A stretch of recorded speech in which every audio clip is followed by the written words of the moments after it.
Politikos apžvalgininkai tvirtina, kad ko nors nauja prezidento metinėme pranešime neišgirdė ir jis esą buvęs labiau panašus į visos 5 metų kadencijos apibendrinimą. Nors prezidentas įsakė kritikos ir dabartiniai, ir buvusiai valdančiai daugumai, kaip spręsti vienas ar kitas problemas nenurodė, o tik esą dar kartą akcentavo ne vienerius metus neįsprendžiamas problemas - moralės stoką. Specialioje Lietuvos televizijos laidoje kalbėję apžvalgininkai vieningai tvirtino, kad šalies vadovas daugiausiai ir ryškiausiai buvo matomas užsienio politikos arenoje, o labiausiai pastaruosius metus jo pozicijos trūkė vidaus politikoje. Nekritikavo tiesiogiai, neįvardėjo nė vienos pavardės.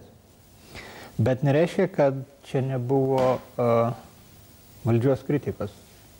Sakyčiau, kad ji buvo tokia sisteminė, gal ir per skambiai, bet... Ir jos netrūko nei praėjusiai vyriausybei, nei dabartiniai iš tiesų. Čia yra, atsiribodamas nuo pavardžių, jis iš esmės visus politikus sustatė į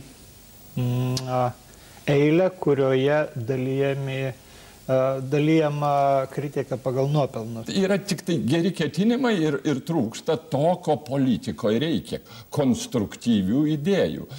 Prezidentas jų dėja irgi neišsakė. Tai, kitaip sakant, to kaip vadovas, jeigu tikėti valstybės, bent jau tokias politinės konstruktyvės idėjas. Vokietijos kažkuris laikraštis rašė, kaip Berlyne kažkoks samitas buvo ir kaip jis ten pasisuko į Ivanovą.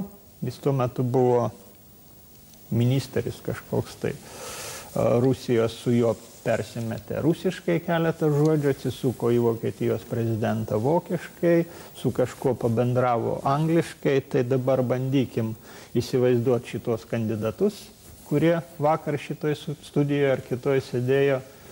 Ir paklauskim savęs, o kuris iš jų šitą gali? Atsakymas - nė vienas. Ir visi kiti prezidentai kurį laiką Lietuvos bus Adamkaus paunksmėje, bent jau kalbant apie veiklą užsienyje. O prezidentui tai be galo svarbu.